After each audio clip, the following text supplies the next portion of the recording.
Let's go over the army of noble super heavy walkers. Let's talk chivalric codes, exalted court upgrades, and bonded armigers with -1 damage in a review of the new Imperial Knights Codex.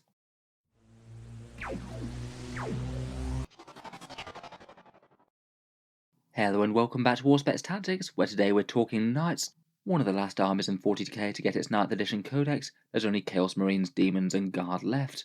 So far in 9th edition they've kind of been low to middling in power. They started the edition very badly with having very bad objective rules, but with a few tweaks to the mission secondaries and actually allowing them to score primaries kind of well, they rose to a bit more mid-tier, but still a very tricky army to play and win with. As with just about every 9th edition codex, this book's going to bring a pretty significant power boost. I think they'll be stronger than what they were before, but maybe not one of the very top factions in the game, which I think in general isn't the worst thing for an update, and hopefully means that they won't just get reactively hit by a whole load of nerfs. In this review we're going to be taking a look over the match play sections for Imperial Knights, and here's a rough breakdown of what the codex has in store. Of course there's the usual lore and miniature galleries and the Crusade rules sections, but certainly for match play things, it is the most in-depth codex that Knights have ever had. Like the Chaos ones, there's really quite a lot of stacking special rules that you can put on each Knight now, including about 3 or 4 mechanics that are entirely new to the codex. Core rules wise, you've still got your Mechanicus and Imperialis devotions that were added in Engine War. There's the Knightly Lance detachment rules, certain rules for fielding Freeblades, their objective securing rules, and their new bondsman abilities for empowering Armigers. As with just about every army in 9th edition, if you field a pure army of them you get a bonus. This one's the code Chivalric, and it gives some pretty significant buffs. It has quite a nice system as well for whether or not your army is honoured or not, which I feel fits into the fluff of crusading knights quite well. There's the powerful Knight Relics and Warlord Traits, always quite meaningful when they're applied to super heavy walkers, and there's a newer section of Knight Litanies called Knightly Teachings that the Preceptor and Canis Rex can give, basically like chaplain litanies for the knights that buff Armigers. There's the full set of rules for the noble households, and a whole section on minor households called martial traditions, which you can draw from if you don't like the main ones, and they're the ones that Freeblades tend to use as well. The Stratagems section has been rewritten, some good ones have gone, but there's plenty of other good stuff. A new points cost upgrade system called the Exalted Court. They make your knight significantly better at leading Armigers, and also provides an innate buff to the knight itself. There's new secondary objectives, kind of meaningful for knights seeing as they often struggle with these. A rewritten version of the Freeblade Lance Army of Renown, the first time we've ever seen an Army of Renown in a codex. Quite nice that they've included it, as it genuinely is a different way to field knights if you want to. And then the usual section on datasheets and points costs. There aren't any new datasheets this time. Broadly speaking, points costs have stayed the same. A lot of their gun profiles have got slightly better. There's the new bondsman abilities for leading Armigers, but there are a few nerfs in the profiles, slightly slower movement, and also Titanic feats are nowhere near as dangerous. Really quite a packed codex with a whole ton of stuff to go into, so let's jump straight in with the core rules. So as Knights work a fair bit differently to most other armies in 40k, it does seem to have been a bit of a learning process for Games Workshop to actually make them relevant with the new missions. Due to that, they've got all sorts of special rules for fielding them different in detachments, working differently on objectives, and allying knights to other armies. First up, for some fairly standard stuff, on unit rules the Ion Shields basically remains the same, a 5+ invul versus range only. As we'll see with the Stratagems, it now costs a little bit more to rotate Ion Shields on Titanic units, so that is kind of a nerf. And they do retain the exact same super heavy walker rule. It means they can fall back and charge, and move over non-monsters or non-vehicles when they move or fall back. Of course they can still fall back and shoot just by the super heavy rules in the core rulebook. The Knight Lance's detachment rule has been slightly rewritten. This one's the one for actual super heavy knight detachments with 3 to 5 Lords of War. If you've got one of those on the go, then one model gains the character keyword for free, and then you get to refund a few command points depending on what models you included. If you want the full 6 command points refunded, then you need to bring at least 3+ Questoris Knights, or one of any Titanic Knight and 6+ War Dogs. So arguably that is a little restrictive. You either need to go heavy on the Questoris or the War Dogs. If you do want the big command point refunded, it could just hurt a bit if you say wanted 2 Questoris, 1 Dominus and a few War Dogs. That will put you down in the lower bracket of only being refunded 3 command points, which gets triggered if you have 1 or 2 Questoris class models or 3 to 5 War Dogs. In any case, if you can fit everything in just one Knight Lance, it does mean you should be starting on a decent amount of command points. The Knights retain their objective rules from the balanced data slate, and now it seems that even super heavy auxiliary detachments get both of these. Normally they can't trigger detachment rules, but there's a special rider in this book that allows you to bypass that. Basically, Armigers count as 5 models, Titanic Knights count as 10 when you're determining control of objectives, and Armigers gain objectives secured as well. Potentially that seems quite powerful to be able to ally objective secured Armigers. Could help out some armies that want to throw fast tough things onto midfield objectives. Next up, there's another little proviso for allying knights. If you take one single Freeblade as a super heavy auxiliary, it gains the Agent of the Imperium keyword, meaning that it doesn't break your other Imperial army's army-wide rules. Really quite a nice provision, that one, as I felt like allying one single knight often felt kind of fluffy for certain armies, but then you'd often get punished to the extent where you'd never really want to, with say things like Sisters losing their miracle dice or Space Marines losing their combat doctrines, which meant that you just wouldn't really want to take one. Basically taking a single Freeblade choice is now a lot less punishing than it was before. Next up, a new mechanic in the Codex is called Bondsman abilities. These are buffing rules mainly on the Questoris pattern knights to give Armigers boosts. They each do different things depending on the knight in question, but they generally apply to one Armiger within 12 inches, and they give some sort of buff. Say the Knight Paladin allows your Armiger to reroll hits and wounds of 1. It basically represents the telepathic dominion of the big knights over the smaller knights, and there's really quite a lot of ways in the Codex to manipulate those abilities, get more of them, or make them grant even more buffs. The general rules for this, though, is that each Armiger can usually only be affected by one Bondsman ability at the same time. So if you issue another Bondsman ability to one that's already been bonded, then you'd replace the first one with the second. And also if your army is honoured or virtuous, which we'll get onto later, then the Armiger under effect of a Bondsman ability is -1 damage, so a really significant durability boost there. Normally I think your army is going to be honoured or virtuous, so it basically means Armigers are a lot more powerful if they're paired with the big knights, as opposed to just running around solo. Otherwise there's a fair amount of rules that quite a lot of the army gets passively: their Questor allegiance, the Code Chivalric army-wide special rule, the noble household rules, for traditions if you get 3 or more models in the same detachment, and also Freeblades will get just one martial tradition of their own. All of those are a bit more in depth than these though, so I thought we'd cover them in their own sections.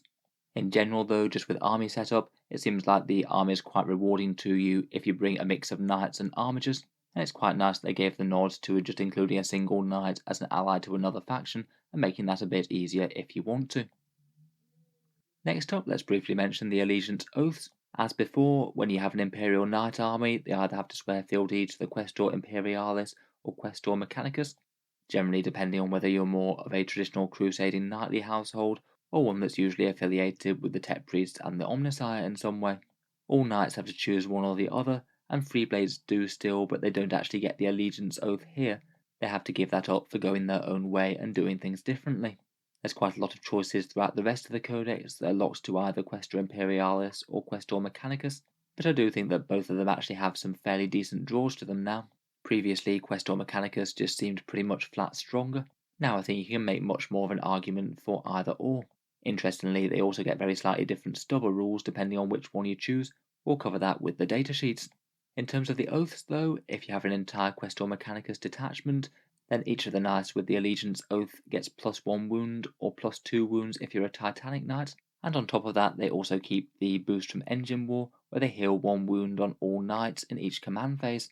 Both of those taken together means that it's usually going to be a bit tougher to take down those knights. It's going to be a little bit more effort for your opponent to degrade them, and healing a wound each turn isn't massive, but it does punish your opponent for leaving multiple knights damaged rather than just killing them. Questor Imperialis, rather than giving you extra defense, mainly focuses on getting you towards combat at speed. The oath gives you +1 to advance and charge rolls. That one might save you some command points there, and you also get to ignore any move, advance and charge roll modifiers, so don't have to worry about certain annoying stratagems that can suddenly give you a movement or charge debuff. Quite a big deal for those that affect Titanic units, as having a knight with massively reduced mobility is really quite a big deal. Finally, they also get an extra inch of pile-in and consolidate, not exactly the biggest boost ever, but occasionally can be kind of handy on those big knight bases to get them where they need to be. With the really big super heavy ones, you can particularly get quite a lot of movement out of that just by swinging their base around. In general, I feel like the Mechanicus one's just generally useful. The Imperialis one does really feel a bit more geared towards driving into combat. Next up, let's talk about the new Imperial Knights special rule, which is called the Code Chivalric. This one's the pure army rule, which means that you need to only take knights Imperial agents or unaligned units, and this one does apply to all your knights, including Freeblades. The way this works is that when you're building your army, you select 2 oaths out of a choice of 4. You have to write those on your army list as part of your selection, and then provided your army is acting honourably as a whole, then those oaths can potentially give you buffs to all your knights while you're fighting. The way this works is through a system called honour points. Your army starts on 1 honour point, and you look at this table to see how well it's doing. If you have between 1 and 4 of those points, your army counts as honoured. When it's 5 and 6, you count as virtuous, and when it's 0, you count as dishonoured, and that basically means that your buffs aren't going to be working, and that bondsman ability for the Armigers won't be giving them -1 damage. The way that you gain and lose these points is based on each of the oaths that you pick. Each of them has something called a pledge and a troth. If you fulfill the requirement of the oath's pledge, then you get +1 honour point, and if you fulfill the requirement of the oath's troth, then you get -1. Provided you can keep yourself in the honoured territory, each oath that you have will provide you 1 buff, and if you can get all the way up to 5 or 6 and have your army virtuous, then each oath will give you a 2nd buff on top of that. That means theoretically, if you have 2 oaths and you get into virtuous, your army is going to have a big 4 different special rules on the go to help it out as it fights. Kind of powerful stuff, and some of them are pretty useful. If we look through the oaths, each one has a pledge, troth, an honoured buff, and a virtuous buff, and the first oath is protect those in need. To gain an honour point with this oath, you must either perform a heroic intervention or charge a unit that was already in combat with one of your knights, so potentially not the easiest one to do, particularly if your opponent's always falling back and staying out of heroic intervention range. The troth happens basically if you had the option to try and make one of the pledged things happen and you chose not to do so. Say for example you decided not to heroically intervene if they could do, or if they failed to make a charge move against an enemy in combat with one of your units if your unit could have done so. In theory, I think there's some situations where you might find it quite hard to avoid taking that troth. Say for example if you were in range to charge an enemy unit in combat, but there was a whole bunch of terrain in the way, making the charge impossible to complete. You might have to be quite careful during movement to try and avoid that. The honoured ability gives all of your models heroic intervention, so it will be at least a little bit easier to fulfill that pledge, and characters can do so at 6 inches, making them really quite threatening to approach. Definitely kind of handy, and make sure the enemy has to step back from you. The virtuous ability allows you to use bondsman abilities twice if you have them, so potentially towards the end of the game each big knight could be buffing 2 different Armigers, though I think in reality that might not be as useful as it might sound. By the time you've got to virtuous, if you even manage it, then you might have lost a fair few Armigers and it might not be quite as relevant. Overall, I'm not particularly convinced that that's the strongest one. I guess heroic interventions are nice, but I think it could be kind of hard to make sure that you're staying above in those honour points. The second is defend the realm. The pledge kind of lines up perfectly with trying to score objectives. At the end of your turn, you have to try and control more objectives than your opponent does. In a fair few missions, this is almost going to be downright easy. Hopefully hold your safe objectives and then throw an objective secured Armiger to take one of the more disputed ones, so it shouldn't be too hard to rack up a few honour points if the game's at least somewhat balanced. The troth also is really hard to do. You have to control fewer objective markers at the end of your turn than you did at the start, and again I think that's very rare that that's going to happen. You're either going to voluntarily abandon an objective and the points it brings, or maybe if your knight died in something like an ongoing combat, I guess in theory you might wind up with less. Still though, generating honour points, this one seems quite good. The main advantage of this one is really nice. You gain +1 CP each time you gain your normal command point in the command phase, so if you can manage to remain honoured for the rest of the game, that means that in theory you're playing with an extra 5 more command points than you would be normally. It's a pretty huge boost when you think about how well command points can affect super heavy vehicles, and I feel like this one could be a very popular pick. As a bonus, if you do manage to get virtuous, then all models gain objectives secured, including your big knights. Seems really great if you are wanting to move them up to contest objectives late game, and anything that already had objectives secured also counts as an extra 3 models as well, typically meaning the Armigers are going to be counting as 8, so if your opponent contests an objective with say a 5-man Auspex squad, the Armiger still wins. I feel like this one's going to be a pretty big help to just about any army. Next up we have Refuse No Challenge. The pledge is quite a good one. Destroy 2 or more enemy units in the battle round, which should happen naturally at least a fair few times, though depending on what you're facing, it might be harder against some armies than others. The troth on the other hand, I think is a bit annoying. It means that if you fall back, then you lose an honour point, and that's potentially really quite annoying disadvantage for knights, seeing as their super heavy walkers can happily fall back, shoot at whatever they want, and then charge back into combat anyway. It means that they might lose a lot of flexibility and have to fire their guns within close range if you are really desperate not to lose that honour point. Again though, the honoured ability is pretty nice. It gives you +1 attack in the first round of melee, so your knights will be significantly more dangerous there. Pretty scary to think of knight gallants going up to 6 attacks. The virtuous ability, if you do manage to get there, is also great. Advance and charge really ups the knight threat ranges, and that's particularly powerful with the Questoris Imperialis Knights with a +1 to advance and charge as well. Overall, it does seem good, though the falling back trough is kind of irritating.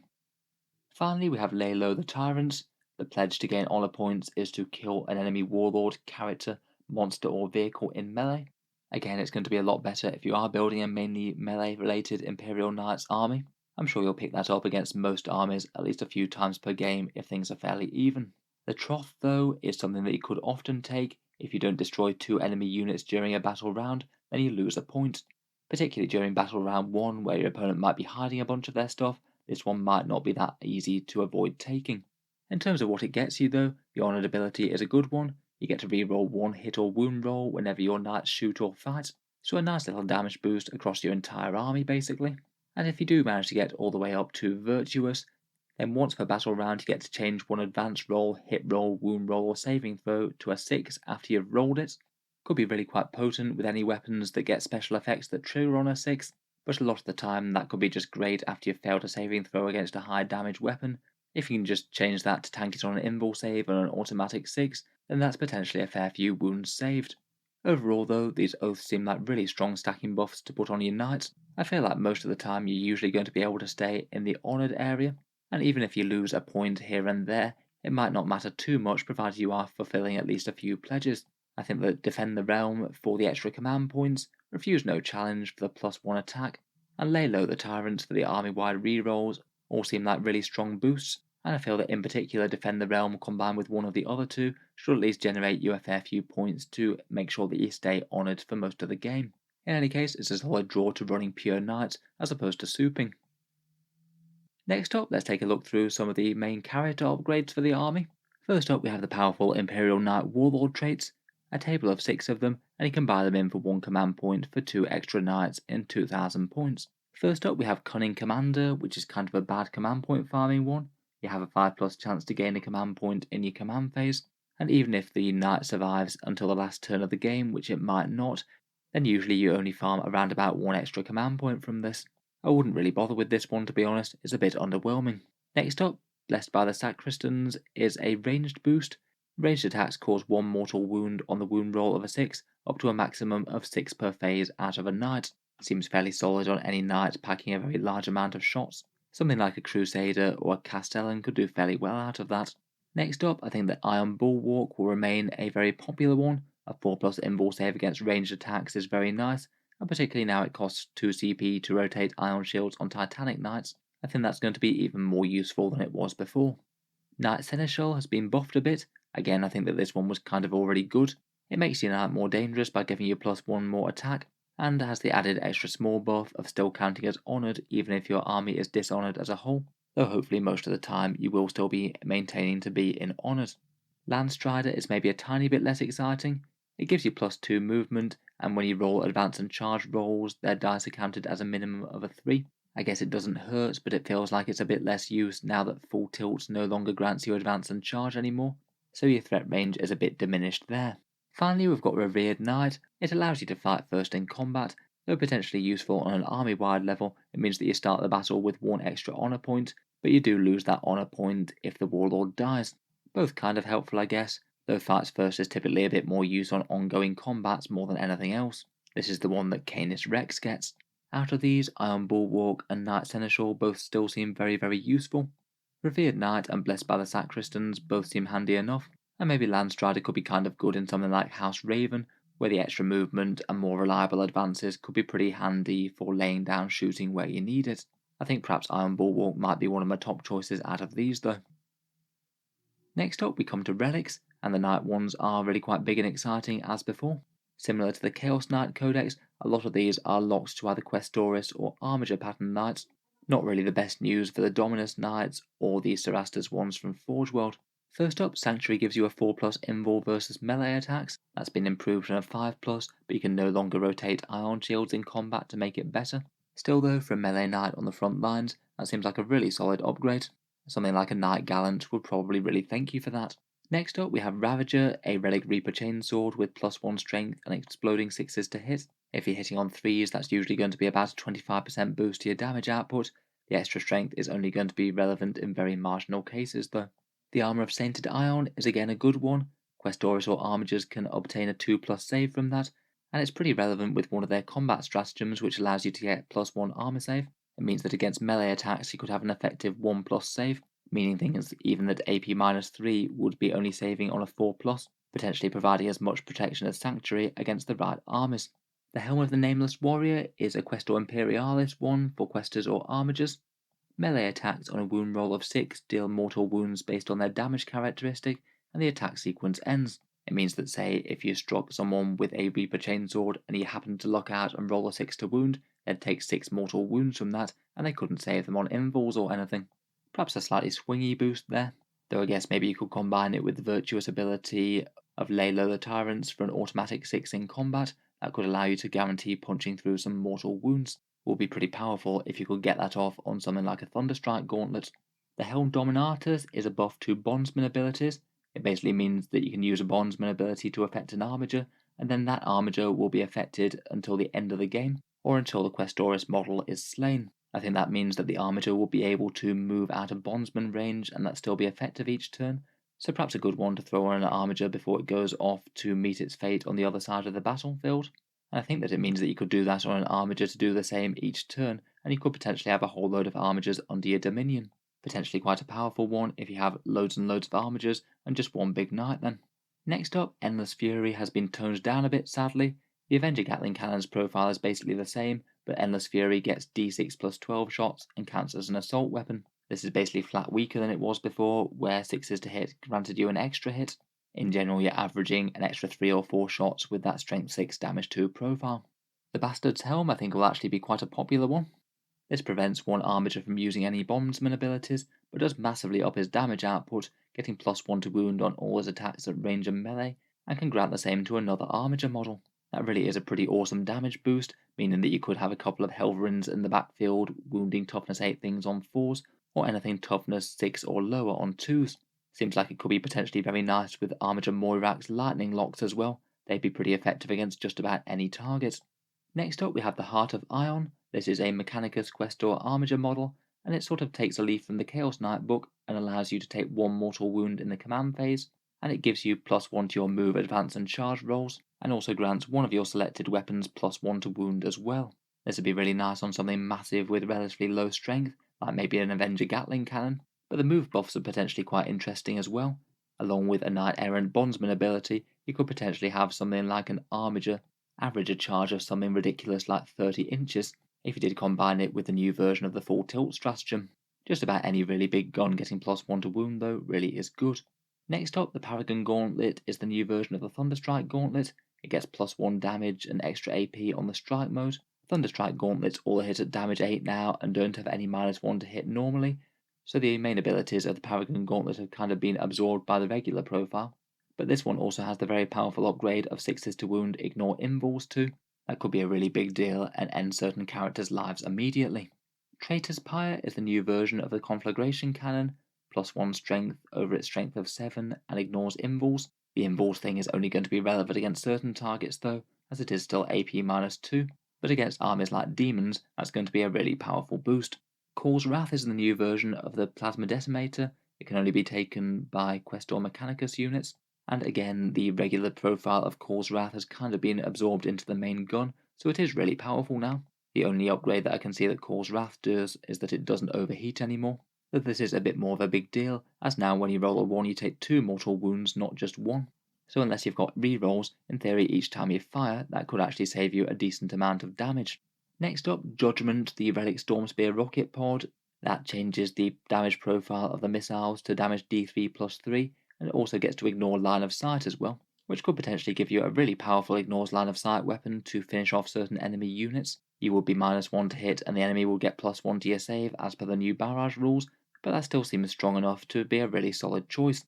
The Mark of the Omnis Eye is a Questa Mechanicus one for Questoris or Armiger weapons, and it allows you to regenerate an additional D3 wounds in the command phase. That means that you'll be healing D3 plus 1 wound, so really quite good if your knight is injured. The Banner of Macarius Triumphant gives your big knight obsec, so objective secured and counts as 10 models usually means those objectives are going to be well locked down. And again, similar to the Revered Knight Warlord trait, it gives you +1 honour from the battle's start, though you do lose it if the knight is slain. Finally, we have the Mentor Seal for the Knight Preceptor. It knows 1 additional knightly teaching, and gets to recite those teachings on a 2+. If you are taking a Preceptor and you want to get the most out of those litany-like buffs, then this one does seem like a very tempting upgrade. Otherwise, like with chaplains, they just do feel a little bit unreliable as to whether or not those buffs are actually going to happen. Overall, I think as before, the relic section for the Imperial Knights really is quite fun. Lots of choices seem well worth including, to be honest, and I feel like most knight armies are usually going to max out on their extra selections. Sanctuary and the Armour of Sainted Ion are both great choices and provide some really good buffs in melee. The Helm Dominatus could be fun for an Armiger spam army. The Bastard's Helm, I think, is going to be a very popular one, allowing some solo functioning Armigers to be really dangerous. The Heart of Iron for that +1 to wound is going to make a gun massively more dangerous. Judgment seems really nice for the ignores line of sight high yield rockets. The Banner of Macarius Triumphant makes it a lot more likely that you'll remain honoured for most of the game, and the Mentor Seal seems a fine upgrade for a Preceptor. I think it's mainly just going to be a choice of which 3 of these you go for. Plenty of them do seem pretty decent options, and it depends on which big knights and how many Armigers you're going to be taking. As we mentioned Knight Preceptors, let's move on to Knightly Teachings next. The new Chaplain-like litanies for these Teacher Knights that kind of replaces their reroll ones to hit that they gave Armigers before. Like Chaplain litanies and a lot of other equivalents in other codexes, you have to roll a 3+ to activate each one of these during the command phase. They only affect Armiger models, and you have to have the same keywords to allow you to do the Knightly Teachings on another similar knight. Household things can basically only teach other household things, and Freeblades can only teach Freeblades. Most of these will usually be used by the Knight Preceptors and Canis Rex. They know 3 of these litanies and recite 2. Though there is one extra upgrade in the Exalted Court upgrade that allows you to use a knightly teaching with a non-Preceptor knight. The boosts themselves really are quite powerful, considering that you could be affecting something like 3 or more very dangerous Armiger models. Firstly, there's a flat boost to damage with the Virtue of Courage, a 6-inch aura of exploding 6s to hit. Really solid for a fire base, that one. The Oath of Justice gives you a +6-inch aura of +2 honour points on those Armigers, giving you a better chance of getting them into Virtuous. Seems a bit more of a niche one, that one. I'm not sure I'd be quite as tempted, but I guess it seems most likely to be useful for early game advance and charge. Maybe a tiny bit more difficult to coordinate with the Preceptor moving up itself, though. I feel like that's not very likely to be taken, to be honest. The Folly of Mercy applies just to one Armiger. You select one within 12 inches, and it can move and shoot while doing an action. This one could be quite nice while you have one moving up to take the centre board. There's one of the new secondaries that actually allows you to do an action that's kind of quite good for the knight armies. Maybe it could be handy if you're building specifically around that. Next up we have the Knight's Faith, really quite a decent defensive boost. This one gives you a 6+ aura of Feel No Pain for Armigers, or a 5+ aura if they happen to be under a Bondsman ability too.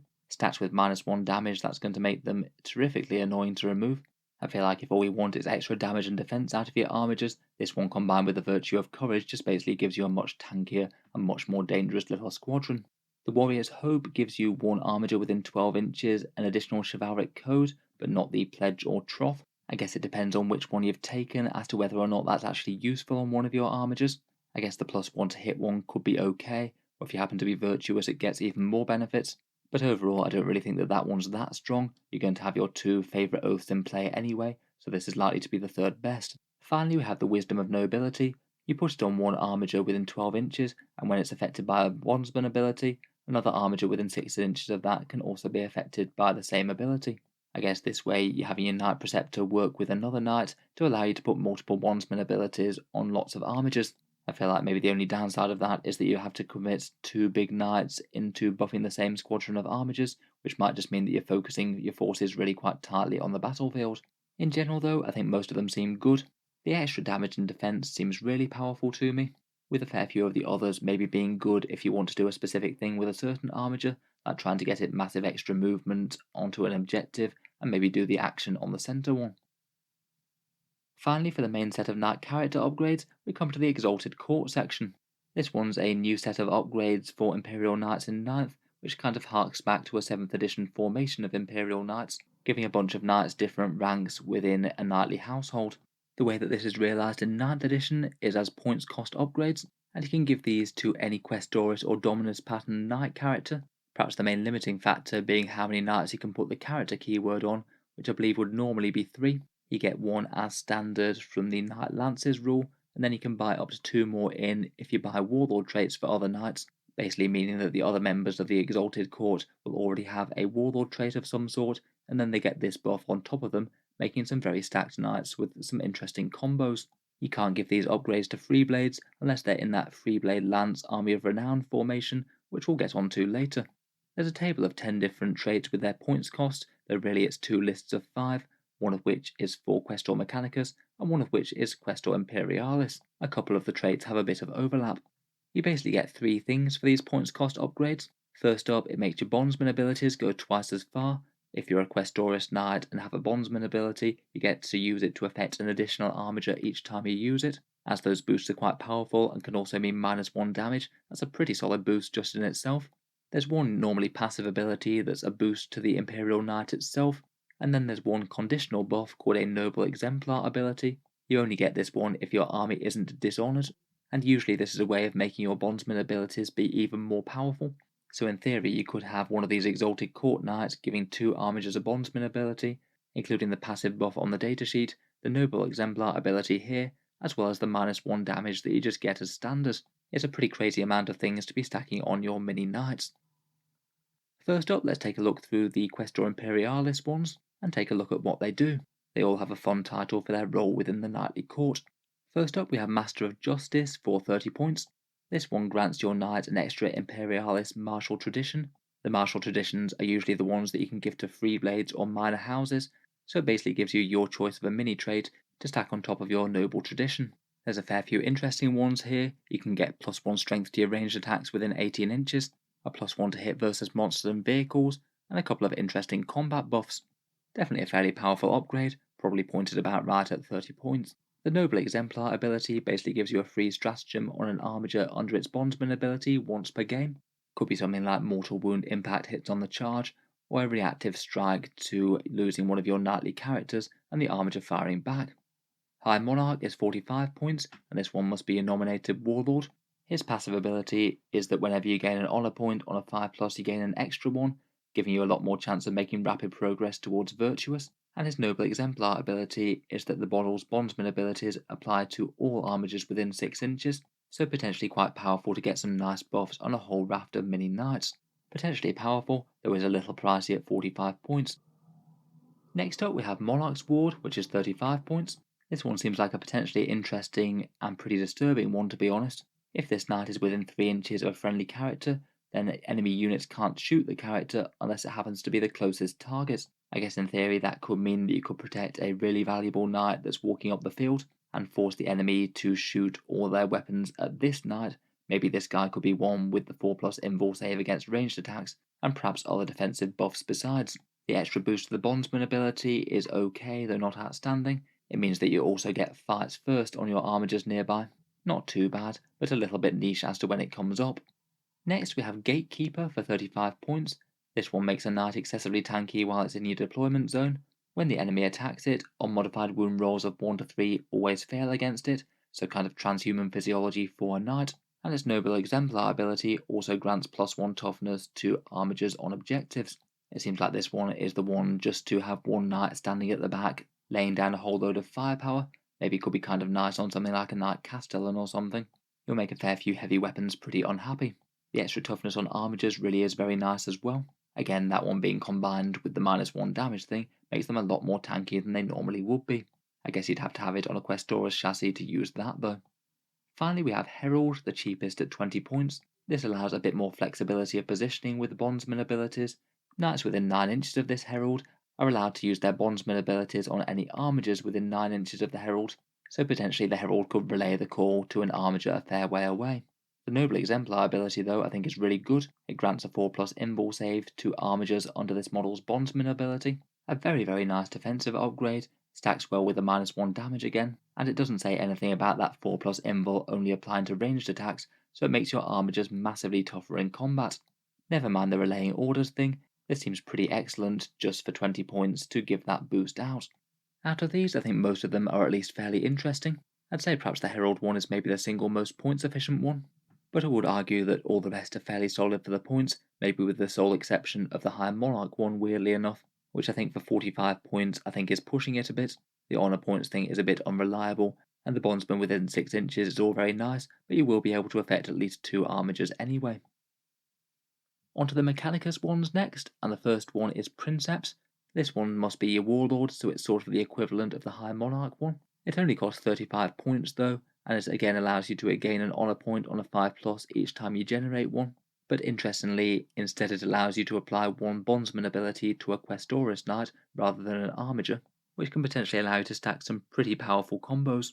A Knight Paladin could give you reroll 1s to hit and wound on a Knight, which is pretty enormous as a buff on a Super Heavy, or a Knight Errant could allow one of its compatriots to advance and charge, potentially giving you a really nasty threat range with something like a Knight Gallant perhaps.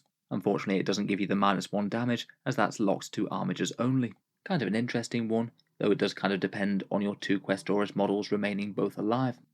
Next up we have Master Tactician for 30 points. This one allows you to gain a Mechanicus martial tradition in addition to any traditions that it has. This one is again a fairly flexible upgrade, though I would argue that probably the Questor Mechanicus traditions are a bit weaker than the Imperialis ones. Maybe one of the more directly useful ones is the reroll 1 wound roll or damage roll each time you shoot. I think that's okay, but a bit borderline for 30 points. I think maybe if you combine that though with the Nobler Exemplar ability, which means that one of the Armigers under its bondsman ability can use a battle tactic for 0 CP once per game, then you might well get it to be worth it. We'll go on to battle tactics in a second, but there's really quite a lot of decent ones there. Even if it just saves you 1 command point on an Armiger just auto-advancing 9 inches, I guess that could be okay just there. Next up we have Master of Law for 35 points. This one allows you to gain a Knightly Teaching. If you're not a Preceptor, then you get the Mentor keyword and you get to cast 1 more, or it could potentially allow a stacked Preceptor to be casting 3 different teachings. Otherwise, if you choose to use this on a non-Preceptor, then its Noble Exemplar ability allows it to stack its Bondsman ability on an Armiger without replacing the one it's currently being affected by. In combination with getting one of those Knightly Teachings on a non-Preceptor Knight, that just makes you able to make some insanely stacked Armigers. Potentially you could be having the effect of 2 different Bondsman abilities, -1 damage, and also perhaps a 5+ Feel No Pain or Exploding 6s to hit, giving one Armiger some insane value. Next up, Master of Vox is 20 points. This one seems well worth it if you don't have any of the others to use. Each time you spend a command point, you get to refund it on a 5+, hopefully should add up to a fair amount of saved command points over a game, and potentially between that and all the extra ones that you get for one of the vows, you could be having a crazy amount of command points to throw into stratagems. As well as that, it can also broadcast its bondsman abilities to any Armiger anywhere on the battlefield, so it's quite a nice one allowing Armigers to operate fairly independently. For 20 points, I think that's actually pretty insane value there.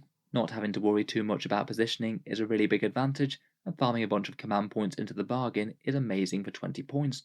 Finally, we have Forge Master for 30 points, and this one is again a durability boost. When you're in your own deployment zone, the Knight gets -1 damage against enemy attacks, and the Armigers, who it has under its Bondsman ability, get a nice +1 to hit and wound against enemy models that are presuming to jump into your deployment zone. The buff for the Armigers I think is a bit situational and isn't always going to come up, but -1 damage on a big Knight could well be worth the 30 points investment. I feel like this one could be a go-to one for a Knight Castellan to make it a tempting target just to completely ignore, as it holds down your deployment zone while it deletes things that show their faces. Again, I feel like on your Knight characters you probably are going to want one of these on each of them. I'd say that every single one of these upgrades is useful and worth the points. Maybe Princeps is one of the most valuable for the really big combo on a big Knight that it can get. Master of Law is just amazing on a buffing piece Knight for a bunch of Armigers. Forge Master is a big boost to a deployment zone Knight, making it a lot more tougher. And Master of Vox just for 20 points. It's well worth it to rustle up a whole bunch of command points, and also support Armigers that are venturing out on their own, which I think they often will want to secure objectives. I'd say maybe Master Tactician seems like the lowest value, but still seems kind of fine for 30 points to me. Moving on, let's get into the Knightly Stratagems. There's a fair amount of good stuff here, and a lot of stratagems cost less when applied to Armigers, which is kind of nice that they thought of that, but there have certainly been a few nerfs. Landstrider no longer allows you to advance and charge, and Rotate Ion Shields now costs an extra command point on Titanic Knights, making it a bit more of a trade-off. with the extra command points that you could be getting for one of those oaths though. In general though, I feel like the new codex is still going to be coming out ahead command points wise. First up, we've got Battle Tactics, and we start out with a potentially very expensive one for Mechanicus. You can spend between 2 and 4 CP on this, and it basically means that when a Mechanicus model shoots, 6s to wound cause a mortal wound output equal to the damage characteristic of the attack that it was made with. It's 2 CP on Armigers, 3 CP on Questoris, and 4 CP on other Titanics. So it's really swingy depending on how many 6s you roll. Potentially if you get lucky and roll a 6 with a really high damage weapon, then you could be just drowning your foe in mortal wounds. There's a couple of ways to get an automatic 6 to wound in the codex, either through House Tyrannus or one of the virtuous abilities on the oaths, so if you could combine that with this, there's the potential that you could get something like a Volcano Lance just to automatically belt through its damage as mortal wounds, potentially allowing you to wipe out entire squads of infantry, never mind big vehicles that you can ignore the invul saves of. Obviously though, it is a fair amount of CP. Maybe in more normal circumstances, it could just be really good if you're shooting at something with really excessive saves or invuls that mortal wounds are the exact right damage output for. Next up, we have Full Tilt. It's now just 1 command point, but sadly no longer grants advance and charge. It still does remain very useful though. It allows you to auto-advance 6 inches, really good for Knights of House Raven, and it allows you to auto-advance 9 inches with an Armiger, potentially a really powerful move for throwing a fast Armiger towards an objective and hopefully stealing it away from your opponent. Seems like a nice reliable tool for getting Stranglehold turn on turn. Obviously this combines excellently with any sources of advance and charge, which you can also get on Armigers with a Knight Errant. For 1 command point there's Thunderstomp. This one's the same as the Chaos Knight equivalent. A Titanic Knight must attack with its Titanic feet. When it's striking things that aren't vehicles, monsters or characters, you get -1 to hit with your attack's hit rolls, but each successful hit roll grants 2 mortal wounds without having to roll to wound. Perhaps best used in a pinch for something like a Knight Crusader that needs to crush a couple of foes in melee, to maybe allow it to fire its powerful guns against other targets. For 1 command point there's Impetuous Glory. An Armiger model gets exploding 6s to hit in melee. A small damage boost there, could be okay when layered with other buffs perhaps. For 1 CP there's Linebreaker, which I really quite like for Questoris Imperialis Knights. The Knight gets a 6-inch consolidation move, which can go in any direction, provided it goes closer to the enemy board edge, or manages to remain in engagement range with at least 1 enemy unit. This one can allow you to do some fairly dumb things, potentially charging directly into a really dangerous enemy combat unit, fighting and killing a bunch of them, and then consolidating away from them towards their lines so they can't even strike back. You could even use it to charge into something and then move 6 inches to tie up something else, and again only allow your opponent to fight back with say a gunline unit rather than the unit that you charged. This one's really quite a nice incentive to going Imperialis, I think. Next up for 1 or 2 CP we have Martial Prowess. This one is a defensive one in melee and it gives you +1 to armor saves, effectively giving you a 2+ save in melee, or potentially even better if you're a Dominus Knight or have the armor of Sainted Isle. It's a quite nice one that one, as Knights don't get their invul saves in combat, and it costs 2 CP on Titanic units. For 1 CP we have Pack Tactics, an Armiger one where you target an enemy unit that's got at least 2 Armigers in combat with it. Both of those Armigers get an extra attack against it. I don't think that one's particularly exciting in my opinion. For 1 CP we've got Pains of Old Knight. This one gives you a reroll 1s to wound against Chaos models when you're in combat. I guess that could be worth it on something truly colossal like a Knight Gallant in melee maybe. For 1 CP we've got Skyfire Protocols, +1 to hit with an Armiger against aircraft. Probably borderline worth it with something like a Helverin targeting a toughness 6 flyer. And then potentially quite a nice shooting output one called Thin Their Ranks. You target 3 Armiger class models from your army, and then until the end of the phase you get hits rolls of 6 to auto wound the enemy, which might be quite a minor thing on any one Armiger, but when you take it on 3 of it and the amount of stacked buffs that they can get when shooting, that does seem potentially very worth it on things like Helverins, or maybe Moraxes with Lightning Locks or Volkite. Next up we've got 1 CP for Trophy Claim. This one's a situational one where if you kill a Titanic unit in melee, then your unit gets +1 to their attacks and always counts as virtuous from there on in. Maybe a bit more of a fun one that one, just happens to be one that you can think about if you do wind up killing a knight or something. For 1 CP there's Benevolence of the Machine God. This one gives a Mechanicus model a 5+ save against mortal wounds. It's pretty relevant that one, there's a whole load of sources of mortal wounds out in 40k at the moment. Potentially that's 1 CP to save yourself really quite a lot of damage. Mortal wounds are particularly effective into knight armies, definitely one of the advantages of going Mechanicus. For 1 CP there's Crushed, which is the new version of Death Grip.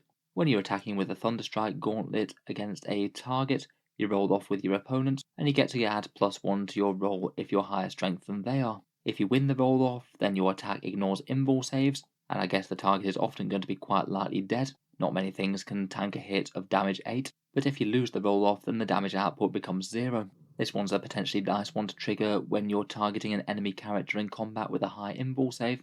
Would likely give you an odds-on chance to kill them then and there, and stop them just passing the invul save or passing it on a command point reroll. For 1 or 2 CP, we have Machine Spirit Resurgent. Again, this is Mechanicus, and it's the one that allows them to fight on full profile. I'm afraid, like Rotate Ion Shields, it now costs 2 command points on Titanic Knights, so again it is a bit more of a trade-off. Still a decent draw to go in Mechanicus though. For the Imperialis, their Valiant Last Stand has been reimagined.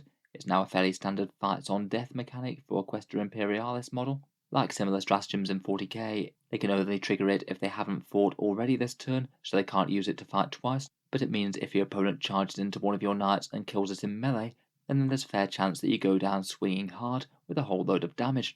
In a boost to one of my favourite stratagems in the book, Noble Sacrifice now gives you auto-explode automatically. You no longer have to roll for it, and potentially it means that your Titanic Knights can be going up like mini nukes. It's 1 command point for an Armiger, 2 for a Questoris, and 3 for others.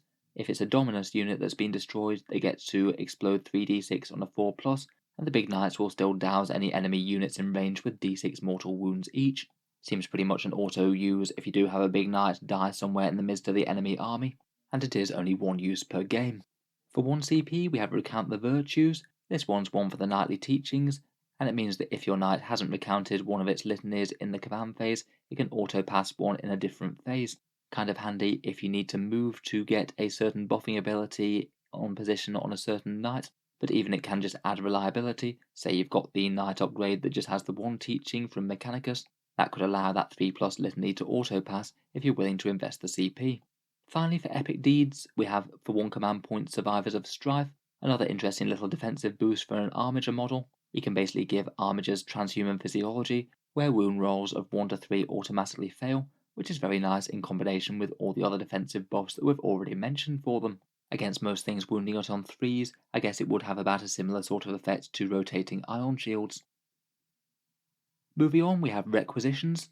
As per normal, it's 1 command point for extra relics and 1 command point for extra warlord traits.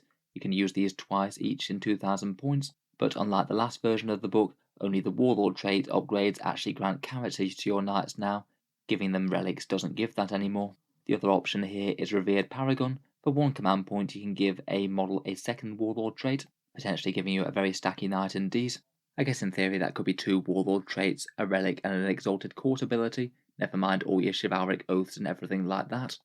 Moving on to Strategic Ploys, for 1 or 2 CP we have Exacting Charge.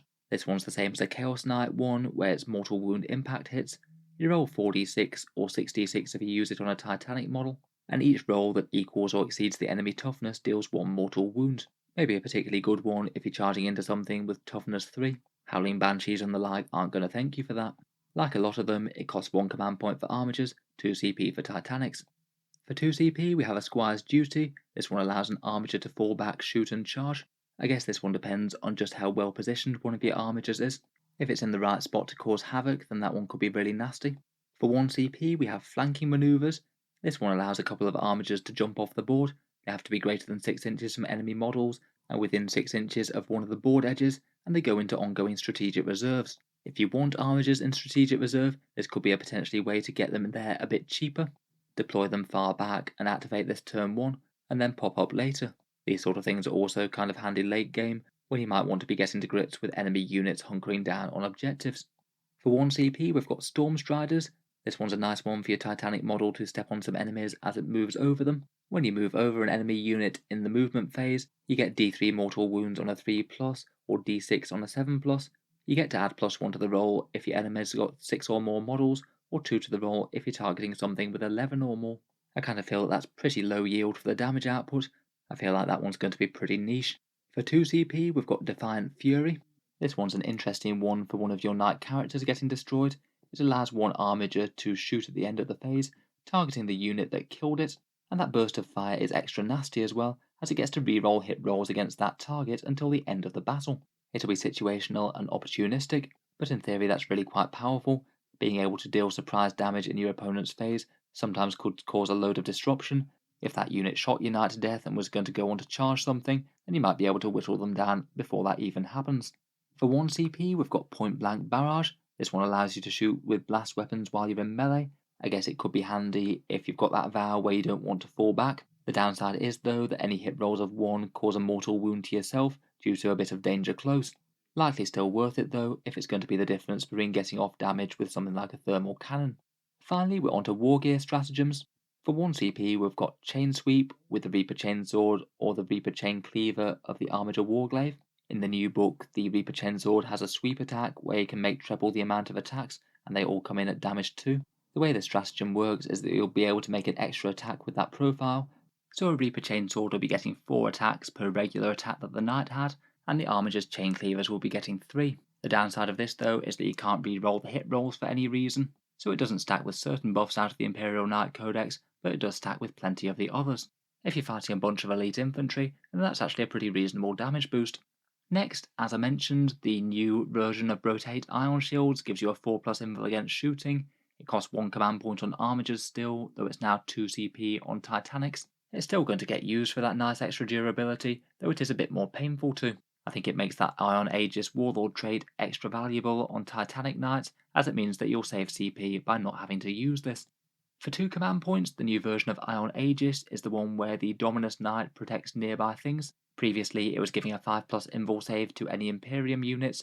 Now it allows your Dominus Knight to grant a 4+ invul save to a bunch of nearby Armigers within 6 inches. It's a pretty solid boost, I think. And I guess at least it allows the Dominus to have at least some synergy with the Armigers. I guess you could plan to use this, and maybe even upgrade it to give it the knightly teaching as well, so you could give your pet Armigers a 6+ feel no pain too.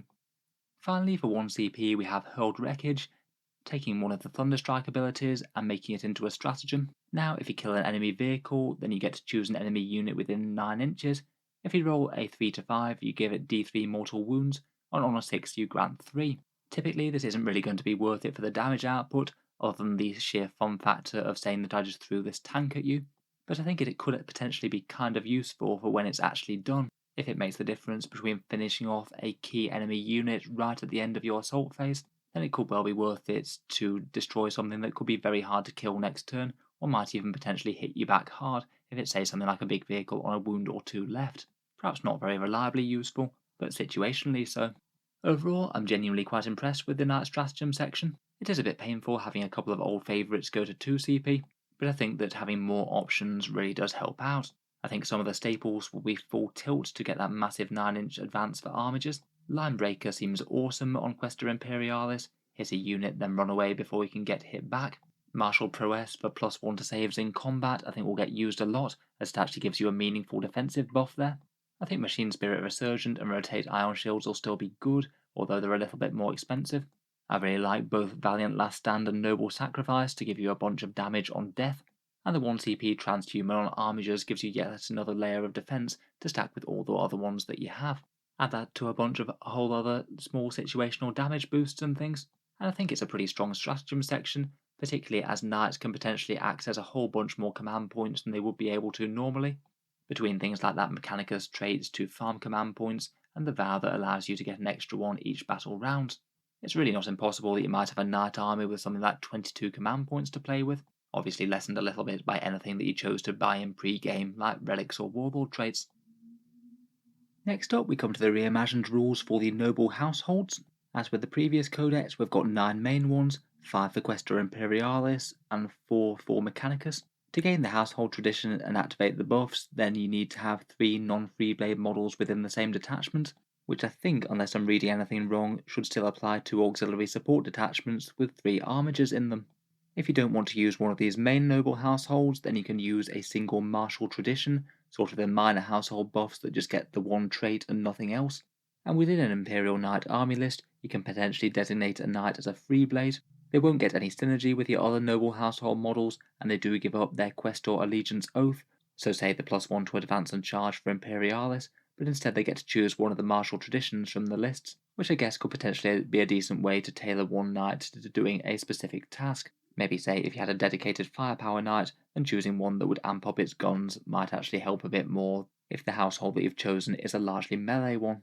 In any case, starting out with the Imperialis households, first we have House Terran, whose tradition allows you to roll an extra d6 and drop the lowest whenever you're advancing and charging.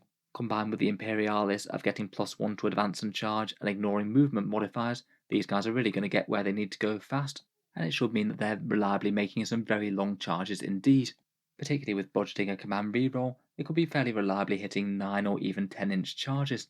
The Warlord trait kind of doubles down on that even further, rerolling advance and charge rolls without you even needing to use a CP, though I feel that that's kind of a weak one, as they're already going to be going pretty far with the Terran and Imperialis buffs themselves, so I sort of feel like you might be getting into diminishing returns here. The Relic is a slightly amped up battle cannon. It gets d6 plus 6 shots rather than the standard 2d6.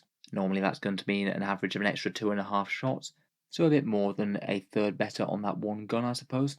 And their unique stratagem I think is perhaps one of my favourite things about the house: 1 command point for +1 attack and rerolling hit rolls of 1 in melee. On a whole load of normal sized knights with 4 attacks, that's often going to equate to a 45% damage boost. I think that's pretty worth it on just about any target that you're not going to just wipe out with your normal attacks anyway. Next up we've got House Griffith, who gets the very nice boost of +1 attack in the first round of combat. Combine that one with the Refuse No Challenge oath, and it means that all of your knights will be punching extra hard with 2 additional attacks on the first round of melee. That really is pretty fearsome stuff. Their Warlord trait is a really nice one to advance and charge. If you use the full tilt stratagem on a normal Questoris, that'd usually be a 16-inch move, then you charge, and the Relic is a fair few mortal wound impact hits, roll a 2 to 3 for d3 of them, 4 to 5 for 3, or a big 6 for d3 plus 3 mortal wounds. I'm not really super enthused compared with ones that buff the knight's already very good stat line though. Finally, for 2 CP, their stratagem is Dragon Slayer, +1 to wound versus monsters and vehicles, and that can be either shooting or fighting. Perhaps you might struggle to justify that on Armigers, I think, but certainly if you've got something nasty like a Knight Castellan, that's going to make it an absolute terror if it gets the chance to kill a whole bunch of vehicles. Seems like it'd be a good investment for 2 CP. Overall, Griffith does seem like a fairly powerful melee one. A nice generic buff for most of the knights, and advance and charge for the Warlord is great. For the other Imperialis ones, we have Cadmus, that allows you to reroll wound rolls of 1 versus non-vehicles and monsters in melee, though if you happen to be fighting a horde with 6+ models, then you get to reroll the wound roll altogether. I feel that's probably subpar compared with Griffith overall. The Warlord trait is -1 damage in melee, great if you've got fighty opponents, not so great if not. The Relic can be taken by an Armiger or Questoris model, where the enemy doesn't receive the benefit of cover versus the attacks. Seems like that might be quite nice on something like a Crusader maybe. And then their stratagem I think is pretty handy for a knight household. It's 1 or 2 command points for an intercept type attack to target enemy reserves. If they come in within 12 inches, then you get to shoot them as if it were your shooting phase, and it costs only 1 command point with Armigers. I have a feeling that Cadmus is going to remain one of the less taken ones myself. House Hawkshroud's tradition has taken a small buff. They still count as double wounds remaining for the purposes of degrading, which is okay, and they also get a bit of a buff going towards virtuous, as they get +1 honour unless their armour is dishonoured. Could be kind of nice to reach those heady heights a little bit earlier. Their Warlord trait allows them to nominate 1 enemy unit at the start of the first command phase, and they get +1 to hit against it all game long. Could be pretty decent on something that you know that your opponent is going to need to advance into the midfield. Their Relic gives them a 5+ save against mortal wounds, and can give the same to all Armigers within 6 inches. That's definitely useful when some armies can really drown you in mortal wounds at the moment, things like Tyranids. And for 2 command points, Staunch Allies has changed a fair bit. Rather than being a shooting Overwatch sort of attack, it now allows you to heroically intervene d6 plus 6 inches versus an enemy unit that just charged one of your units. When you do so, you also fight first, so potentially that means that you could have your unit just wander all the way over, and with a bit of luck, overwhelm an impetuous charging enemy that thought it could bully one of your weaker knights. I really like the stratagem. The Relic's going to be good if there's lots of mortal wounds in the meta. Maybe the other bits are a little bit so-so though. Finally, for the Imperialis, we have House Mortan. Their tradition has changed to re-rolling hit rolls of 1 in melee, a nice flat buff if maybe not such a very powerful one. The Warlord trait is a potentially useful defensive one, giving you -1 to hit if your attack is greater than 18 inches away. Not so bad for a knight that wants to hang back and shoot, I suppose. The Relic's a Reaper Chainsword that has a better AP by -1, and gets 1 mortal wound on 6s to wound, or 3 mortal wounds if it's fighting in strike mode. I think that'd usually average an extra 1 or 2 mortal wounds round on round, so I'm not really sure that outcompetes Ravager so well. Finally, their stratagem for 1 CP is Slayer of Shadows. It allows you to ignore modifiers when shooting or fighting. Definitely a handy one to have in the arsenal. Getting around dense cover or other enemy debuff tricks could be pretty handy. Out of the Imperialis households, I think that the raw power and the advance and charge from Griffith looks really quite good. Those two things really look like they could be great bits in making a melee knight household works, and their stratagem for beating up monsters and vehicles is pretty handy as well. Moving on, we come to the Mechanicus houses. Starting off, we have the fast one in House Raven. Their tradition remains advancing and shooting as if stationary, which perhaps might be even more relevant now knights move a little bit slower, but you also get to ignore move and advance modifiers, things like difficult terrain for Armigers. Their Warlord trait is a defensive buff that worsens AP-1 and AP-2 attacks by 1. I guess that could be okay on something like a Dominus with a 2+ save, you'd be saving AP-2 attacks on 3s. Their relic is for a Questoris model, and it gives Armigers rerolls of hit rolls of 1 within 6 inches. Doesn't seem that bad on a buff knight at all, one that's going to be giving the Armigers a whole load of other benefits. I think with this added in, you might be able to have a knight stacking around 4 or 5 different buffs on the same Armiger. And finally, their Order of Companions stratagem has been changed a bit. It's no longer the crazy big rerolls of 1 on everything stratagem. You're now instead upgrading a model to reroll 1 hit, wound, or damage roll each time it shoots or fights. Doesn't seem like too bad an investment if you've got something fairly powerful that you're firing with. Something like a thermal cannon or even a knight melee weapon would do well with this one. Overall seems strong, particularly as they've got their codex supplement as well, which I don't think will be going away as best I can tell. Next up we have the Tough Knights of House Tyrannus. They maintain their 6+ Feel No Pain, though it still doesn't work against mortal wounds. A bit of extra durability doesn't really go too far wrong, particularly now Mechanicus Knights start on more wounds. Their Warlord trait is a once per game ability to change a hit, wound, advance, save, or damage roll for this model to a 6 after you've seen the result and even had any rerolls. Perhaps a little bit tame in itself, but when you're virtuous you can do it once per turn. And it could combo quite nicely with that fairly crazy Mechanicus ability to punch all its damage through as mortal wounds. This trait plus a massive 4 CP investment with a Volcano Lance pretty much guarantees you d6+8 mortal wounds on the target, which is no small thing. Their relic is a relic melter weapon in a similar vein to the Chaos Knights. The gun gets +1 strength and always gets the +2 damage from melter range regardless of where it is. Seems fairly solid on a thermal cannon. The +1 strength on that isn't really the biggest deal, but getting d6+4 on every shot, even at long distances, is really quite strong. Finally, for 1 or 2 CP, our Darkest Hour is their stratagem, and this one's their chance to get up after they've died on a 4+ at the end of the phase, with 3 wounds remaining. The knight must not have exploded, and it costs 1 command point on Armigers. Combined with the Mechanicus Healing and Machine Spirit Resurgent to get it back on full profile, this would usually be a really big swing if you could manage this. Having an entire Titanic Knight function for 1 extra turn and destroy another chunk of the enemy's army could be absolutely game changing. Overall, both House Raven and Tyrannus I still think are very strong indeed. Next up we have House Krast. Their tradition has been nerfed a bit unfortunately. Previously they had the excellent reroll or hit rolls in melee on the first round of combat, but that's now been changed to 6s to hit in melee auto wound. That goes up to 5s if their target is a Titanic unit. It's definitely a lot weaker, though I guess it does help get around transhuman physiology type rules. Usually if you're wounding on 3s with a weapon, it typically equates to around about a 16% increase in damage output, so something kind of equivalent to rerolling 1s to hit. It's pretty poor though if you're going to be wounding on 2s anyway, which is a fair bit of the time when you've got massive knight weapons. The Warlord trait gives you +1 weapon skill to a maximum of 2+, and on top of that, if your army is honoured, then the Warlord gets one of the virtuous abilities each turn. Plenty of solid options with that. You could get the automatic 6 to wounds or saves, advance and charge, or objective secured, which will be quite a big deal on a Titanic Knight. I feel like that one's quite a solid Warlord trait as they go. Their excellent relic, the Headsman's Mark, returns, and it still seems to be pretty good. It gives you +1 damage against monsters and vehicle units, and there's no longer any restriction about it needing to target something with 10 wounds or more. The bonus against Titanics has gone to +1 to wound against them, which still stacks very nicely. I'd definitely be tempted to take that along if I was playing Krast.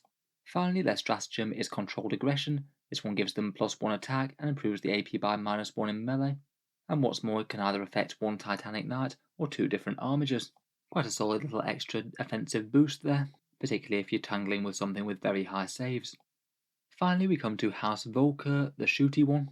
Their tradition is very similar, rerolling hit rolls of 1 versus the closest enemy unit at range. Always nice to have a flat increase at shooting, though it is a little bit less flexible than you might hope. The Warlord trait is kind of nice. Wound rolls of 1 to 3 always fail against this knight, so transhuman physiology if they're targeted by any heavy firepower. Their relic is rather unfortunately a leadership debuff, -1 leadership within 12 inches, or -2 and -1 combat attrition within 6. I guess sometimes that's going to be relevant if you're chewing through a big infantry squad. Finally, their Stratagem Saturation Bombardment is either 1 or 2 CP. You get additional hits on 6s when shooting, and it's only 1 command point on Armigers. Not terrible, though I'd say not outstanding for the CP cost. Overall, out of the Knights, I think they've done a better job of making a lot more of the households a bit more tempting. I feel like with a couple of tweaks to the Imperialis stratagems, I think we might see at least a few of them running around, though the old favourites in Raven, Tyrannus and Krast all seem very strong indeed still. I feel like there's genuinely different ways that you could build the army though, and even if one way gets a bit more popular, I still feel that there'd be other ways to experiment. I definitely feel that Imperialis can still work now, particularly with access to stratagems like that one where you engage in melee, then potentially run away. Next up we come to the martial traditions. These ones are used for a few different things, and they're sort of like minor knight traits. These are the benefits that Freeblades get. Instead of taking a household tradition and the allegiance oath to Imperialis or Mechanicus, then you instead get one of these traits. Each Freeblades one must be different, and they can't choose the option to copy a household one. Otherwise, if you want to represent a different household other than the main 9, you can select one of these just to apply the traits to your entire house. Obviously that way you don't get a Warlord trait or relic or things. Finally, as we'd already mentioned, there's a few ways to pick up martial traditions on knights that already have a household trait. There's a Warlord trait and a couple of options from that Exalted Court table. The martial traditions are split into 3 different tables, one for Imperialis, one for Mechanicus, and one that's Freeblade only. Out of the 3, I think I like the Imperialis ones the best. Speaking of which, that table starts out with frontline fighters, +1 strength to ranged attacks against targets within 18 inches.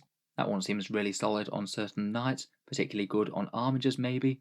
Lightning locks or Helverin autocannons are both thank you for that. Combine that with the Bastard's Helm relic, and you also get +1 to wound as well, which does sound pretty brutal. Glorified History allows you to copy the tradition of one of the major Imperialis households, and you also get a few other things like their Warlord trait.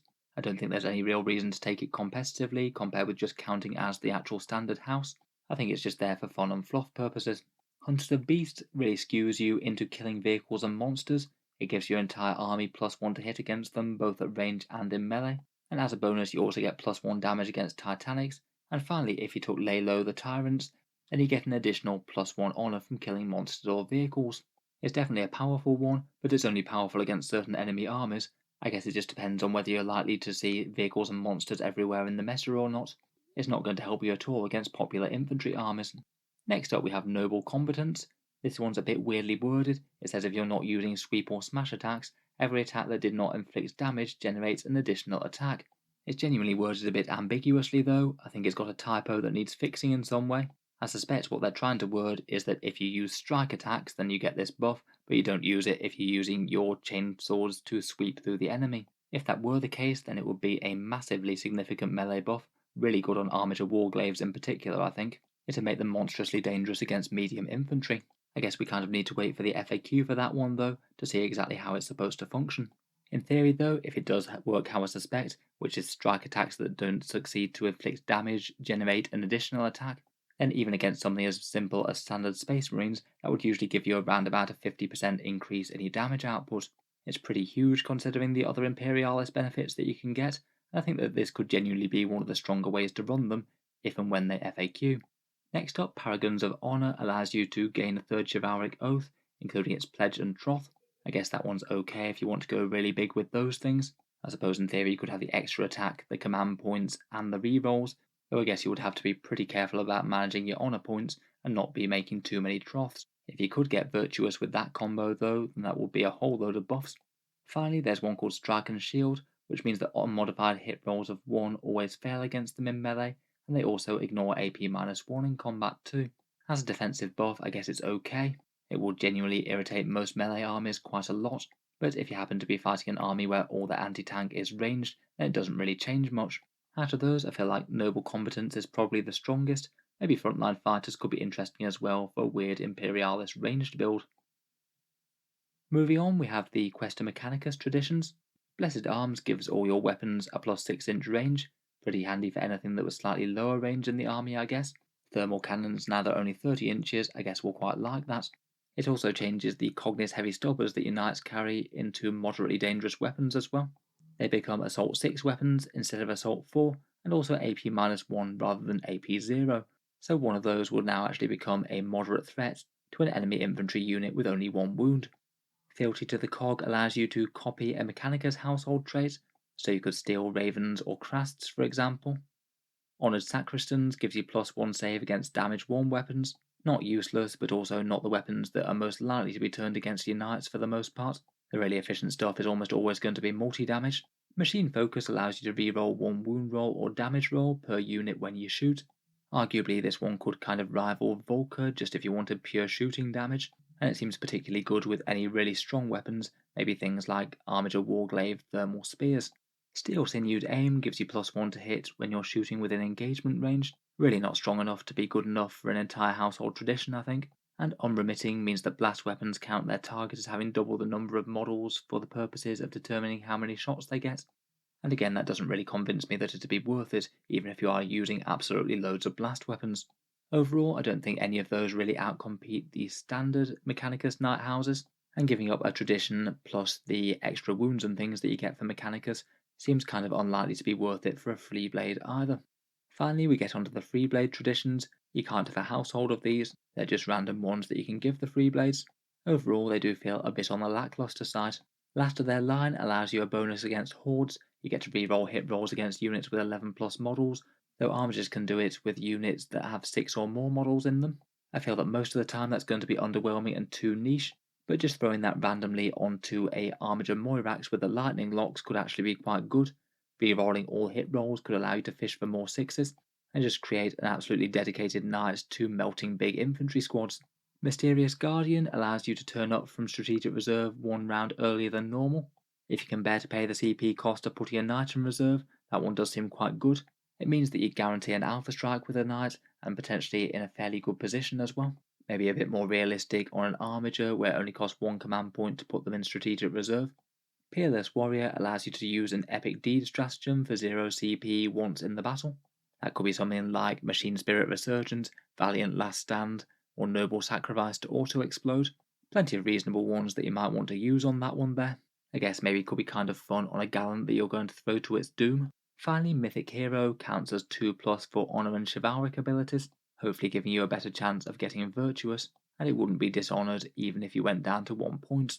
Overall, as I mentioned before, I think the Imperialis ones seem more interesting. Noble Competence is probably great. The shooting one seems interesting, and even Strike and Shield or Hunters of Beasts look like they could be fun. A fair few of the others could have some interesting niche roles on Freeblades though, if you're in a super heavy auxiliary detachment. Speaking of Freeblades, that brings us on to the Army of Renown of the Codex, the Freeblade Lance. It's the first time that Games Workshop has actually put an Army of Renown in the Codex. I guess maybe they felt the Imperial Knight Codex was lacking a bit compared with the Chaos one, seeing as they didn't get any new units. This is an updated formation from the one from Warzone Charadon, and it has really quite a similar vibe and some similar stratagems, where you must have an entire army made all of Freeblades, pick their individual traits from that list of martial traditions, and you don't get the Mechanicus or Imperialis oaths. For those downsides, you do get access to a fair few things. You get a unique Relic and Warlord trait to pick if you want them, access to 4 stratagems in game, and then you get access to a sort of halfway house between the 2 different allegiance oaths. You get the regenerate 1 wound a turn from Mechanicus, and you get to ignore movement, advance, and charge modifiers from Imperialis. Kind of fun to have a little bit of both abilities there. Finally, the character models can be upgraded to an Exalted Court, despite the fact that they're Freeblades and that would normally forbid it. For their other choices, the Warlord trait gives you the option to gain the tradition of one of the main houses. Maybe not the single strongest thing ever, but I guess a 6+ Feel No Pain stolen from Tyrannus could be alright, or the Advance and Shoot from Raven, that would also be handy. The relic they get is called the Bringer of Justice, a Reaper Chainsword with +2 strength and gains an extra attack. I guess in theory if you stats that with the Knight Seneschal Warlord traits and took the Chivalric Oath for an extra attack, you could have something like a Knight Gallant with 8 attacks going in there. I think perhaps the single biggest draw to the formation though are the stratagems. For 1 CP, brothers and sisters in burden can help support your army if they get dishonoured. A character model within 12 inches of another Freeblade Lance model gets to use honoured abilities even if they are dishonoured. maybe mitigates that a little bit, though I think most armies would really be looking not to get dishonoured if they possibly could, so if that's happened then something's gone wrong. Otherwise, for 1 CP, there's Strength and Exile, the really nice damage boost one from the previous formation. You get to reroll hit rolls and wound rolls of 1 when your model's greater than 12 inches from other friendly models. For 1 CP, that's a huge damage boost to a Titanic Knight. Something like a Knight Castellan unloading its full range of shooting would really thank you for that. For 1 CP, Deeds of Legend is when you kill a vehicle, monster or character, and it allows you to gain another Chivalric Oath. I guess it depends on kind of what you took with that, but I suppose it's one to bear in mind if and when that happens. And finally for 2 CP we have Favoured Knight, another one from the previous formation, and it allows you to stack 2 relics on the same knight. With how powerful the knight relics are, that has some serious potential. In theory, if you also plugged in the stratagem for 2 Warlord Traits, you could have 2 Warlord Traits, 2 relics, and an Exalted Court upgrade all on the same knight, never mind the passive buffs that the armies get. Maybe combining something with a lot of damage with something with a lot of durability could just give you an all-round strong knight. Overall, at first glance, I feel like this remains very usable. It kind of feels like its extra own weird knightly household that competes pretty well with the other major ones. Maybe doesn't have as much passive strength from its innate abilities, but has some really quite powerful stratagems that they can use instead.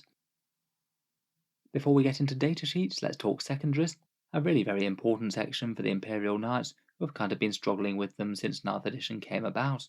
Having an extra 4 theoretically doable ones tailored specifically for Knights is a very strong boost. As per usual, you can only pick one of these in each game, and you can only select them in the first place if you are running a pure Knights army. First up we have Jewel of Honour. This one is one where you basically have to try and hunt down your enemy's Warlord and the 2 other highest point cost targets in their army. You get 5 victory points if you kill them in melee with your Warlord, 4 victory points if you kill them in melee with another Knight, and 3 victory points if they're killed in any other way. On top of that, you also gain 1 honour point if you slay them in melee, you get an extra victory point if you do manage to actually kill the Warlord, and you get -1 victory point for failing to kill any of the 3 at the end of the game. I guess this one kind of depends on what your opponent's 3 targets are. If they're going to be units they just basically have to commit to the fight, otherwise they're going to lose, then it could be fairly interesting. The big reliance on melee and your Warlord in particular, though, does make it a little bit trickier. Maybe just has a little bit of extra incentive if your Knight household is all melee. Honour the House is a no mercy no respite one. 2 victory points per battle round if you have more honour points than you did before in the previous round, or if you've got the maximum of 6. Furthermore, at the end of the battle you get +3 victory points if you're virtuous, or 2 victory points if you're honoured, and -3 if you're dishonoured. This one's an interesting one depending on your vows. I feel like if you could repeatedly do the one where you manage to take more objectives than your opponent each turn, as you might well be trying to do for Stranglehold or something anyway, then you could rack up a fair amount of points that way. There's also that Warlord trait and the Banner of Macarius Triumphant that shall give you a decent shot at getting towards Virtuous, though of course you would have to keep that knight for the rest of the battle. I feel like this is the kind of one where you're almost certainly going to score some points, though getting above 10 might be a real challenge, and in No Mercy No Respite there's a fair few reasonable options for knights, so it might compete with them a bit. Next up we have Yield No Ground for the Battlefield Supremacy slot. You score this one at the end of each of your turns besides the first. You get 2 victory points if you control half or more of the objectives on the table, 2 victory points if there's no enemy units in your deployment zone, and 1 victory point if no knights fell back and none of them moved closer to your own battlefield edge than they were at the start of the turn. In theory that does seem fairly strong. Kind of a twist on the one where you need to hold more than half the objectives each time, and repelling opponents from your deployment zone might not be the hardest thing ever if you do have a whole turn to do so. Overall I feel like this one's a fairly easy one and could easily see a lot of play. Finally we have an action one that the Knights might actually like to do, and it's called Renew the Oaths. You do an action within 6 inches of the centre of the board. It starts at the end of your movement phase and ends at the end of your turn. You then score 3 victory points if it was completed by an Armiger, 4 victory points if completed by a Titanic model, and +1 victory point either if the choice happened to be a character. As a bonus you also generate an honour point as well on a 4+ each time that you do it. Seems like that could be at least a fairly reasonable one to do with sacrificial Armigers. I guess this one will kind of depend on what sort of opponent you're fighting. If you're fighting something with, say, a whole load of Terminators that's just going to dominate the midfield for most of the game, then it might be quite bad. But if it looks like your forces are going to be the aggressive ones and the opponents might be playing cagey, they might have trouble denying it. I feel like maybe cheap Armigers might be the way to go. I guess if the game's wrapping up, then doing it with a Titanic one might not be the worst thing if it doesn't have many targets. Overall though, I feel like that's a fairly solid battery of options. I'd say maybe Renew the Oaths is one of the most helpful ones, as it's in a category that Knights typically don't tend to like that much. Yield No Ground is great, but Battlefield Supremacy can be one of the ones that they do, and the other two seem just a little bit less good than those two. A nice boost to the strength of Imperial Knights overall though, I think. Finally for the Codex, let's get into the actual data sheets themselves. We'll start with your standard issue Questoris Knights, the ones like the Errant, Paladin, Warden and Gallant that basically are differentiated just by their war gear options. They've got a few general changes and a few bits of war gear that are fairly common to a lot of them. Their stat line, I'm afraid, has taken a bit of a nerf, going down to 10-inch move from 12, so they're not going to be getting across the board quite as quickly. And otherwise it's largely unchanged, toughness 8, 24 wounds still 4 attacks as standard, and they still have their 3+ save. As with the Chaos Knights, maybe a little bit surprising in the face of all the stat line increases that Ninth has got. It seems that most of the buffs for the Knight Codex has come in all their special rules, as opposed to just ramping up their durability. Otherwise, they have taken a nerf to their Titanic Feet as well, often one of the best choices for melee attacks. They attack at Strength User AP-2 damage 2 now, and don't generate you any extra attacks. In general, they're only good for stepping on 1 or 2 infantry unless you roll badly. You might be able to get a little bit more damage output on average by using that Thunderstomp stratagem. Finally, all but the Preceptor have a unique Bondsman ability, the ones that we've been talking about all Codex long, as well as doing all the good stuff like -1 damage and the things that Exalted Court might give you. They also have an individual unique buff that changes based on the knight. We'll go through them individually in a second, but I thought it was perhaps just worth mentioning the generic weapon changes first. First up, the heavy stubbers have got just a little bit more meaningful. You now get a different one depending on whether or not you're Imperialis or Mechanicus. Both of them have gone up to 4 shots apiece. The Imperialis ones get AP-1, and the Mechanicus ones get Cognis stubbers, which are actually Assault. Sorry, it was a typo putting them as heavy here. I guess Assault makes them a little bit better at firing in engagement range, and I guess could be okay if you say want to try and advance and charge with a Warglaive. Still though, they're both a little bit better. Melter guns, if you're replacing the stubber for them, they cost an extra 5 points, so not really a very significant upgrade. I feel that makes them kind of balanced against the stubbers. Either one decent anti-tank shot up close, or a nice hail of light infantry fire that could be good for plinking away at some light targets a fair way away. Again, we've mentioned it a few times already, but Reaper Chainswords have now acquired a sweep attack. Their strike mode is the same as it was before, strength 14, AP-4, damage 6 usually, but now their sweep attack gets them triple the attacks at strength user, AP-3 and damage 2, so that's going to be your weapon of choice if you get locked in with a horde of infantry, or even potentially medium infantry like Space Marines. It means that if you want a knight to do decent melee damage, they do have to be equipped with a melee weapon though. The Thunderstrike Gauntlet now costs the same as Reaper Chainswords. Previously it was 5 points more, and its profile is a bit more skewed to anti-vehicles and heavy things. That one gives you strength times 2, AP-3, and a massive flat damage of 8. It means it'll wound toughness 8 vehicles on 2s, and it'll punch through more damage when it does land a hit. Its sweep attack is a bit different though, it only gets double the attacks, not triple, and it'll usually be making them at strength 10, AP-2, damage 3. Maybe fairly similar against 3 wound infantry, but now Armour of Contempt is a thing, that AP-2 might be a little less overwhelming. They both have their unique stratagems as well, the new version of Death Grip for the Thunderstrike, and the Chain Sweep for the Reaper Chainswords. Finally, similar to the Chaos Knights, their carapace weapons have all seen a few small tweaks. The Storm Spear rocket pod has gone down 5 points to 40. Now it's got that upgrade to fire out of line of sight with Judgment, it looks a bit more tempting maybe. The Iron Storm pod is now 20 points, so an additional 5 points at the same profile of Heavy D6, Strength 5, AP-1 and Damage 2. This was near auto take good in the previous codex, but with the barrage rules it's just a little bit less overwhelming. Finally, the Twin Icarus autocannon is 20 points, down 10 points, and remains at the same profile, though it does only get the +1 to hit against aircraft now, not against everything. Really not so bad extra firepower for that cost, I suppose, though it is a bit weak to anything that's high save or has -1 damage. I feel like all those carapace weapons are now looking okay, but not auto take. Moving on to the actual variants of the Questoris Knights themselves, here are the more standard issue versions with the Bondsman abilities. A lot of them have stayed at very similar price tags and points. The Knight Errant is 425 points base now, plus 5 points from what it was before, or the same if you take the Gauntlet. The Thermal Cannon is arguably even more dangerous than it was before.